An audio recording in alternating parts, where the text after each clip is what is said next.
যুদ্ধ বন্ধ করতে এবার সৌদি আরবের দ্বারস্থ ইউক্রেনের প্রেসিডেন্ট ভলোদিমির জেলেনস্কি। তাহলে কি এবার সৌদি আরবের মধ্যস্থতায় বন্ধ হতে যাচ্ছে দীর্ঘদিন ধরে চলা রাশিয়া ইউক্রেন যুদ্ধ, নাকি একের পর এক পণ্ড হওয়ার পরও এবারও আলোর মুখ দেখবে না এই চুক্তি?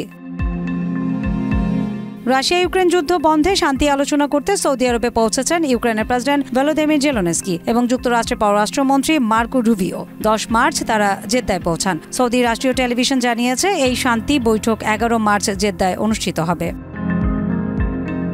মার্কিন প্রেসিডেন্ট ডোনাল্ড ট্রাম্পও যুদ্ধ বন্ধের পক্ষে অবস্থান নিয়েছেন। তিনি বলেন, হাজার হাজার তরুণ সেনা এবং বেসামরিক মানুষের জীবন বাঁচাতে ইউক্রেন যুদ্ধ বন্ধ করা জরুরি। 10 মার্চ সাংবাদিকদের প্রশ্নের জবাবে তিনি এই মন্তব্য করেন। জানা গেছে জেলেনস্কি কিছুক্ষণ পরেই মার্কো রুবিও জেদ্দায় পৌঁছান। তাদের অংশগ্রহণে আলোচনাটি শান্তি প্রতিষ্ঠার একটি গুরুত্বপূর্ণ পদক্ষেপ বলে মনে করা হচ্ছে।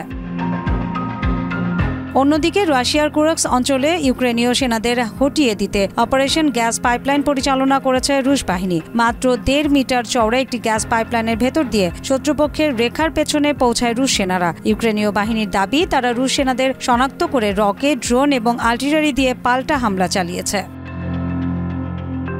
রাশিয়ার পক্ষ থেকে কিছু সেনা হতাহতের খবর জানানো হলেও তা এখনো আনুষ্ঠানিকভাবে নিশ্চিত করা হয়নি। এদিকে ইউক্রেনের সবচেয়ে বড় স্টিল কোম্পানি মেটিনভেস্টের প্রধান বলেন, যুদ্ধ বিধ্বস্ত ইউক্রেন পুনর্গঠনে শক্তিশালী নিরাপত্তা গ্যারান্টি প্রয়োজন। যুক্তরাষ্ট্র এবং ইউরোপের কাছ থেকে সুনির্দিষ্ট নিরাপত্তা ও বিনিয়োগ গ্যারান্টি পাওয়ার পরেই পুনর্গঠনের সময় এবং অর্থ নির্ধারণ করা সম্ভব হবে বলে তিনি মন্তব্য করেন।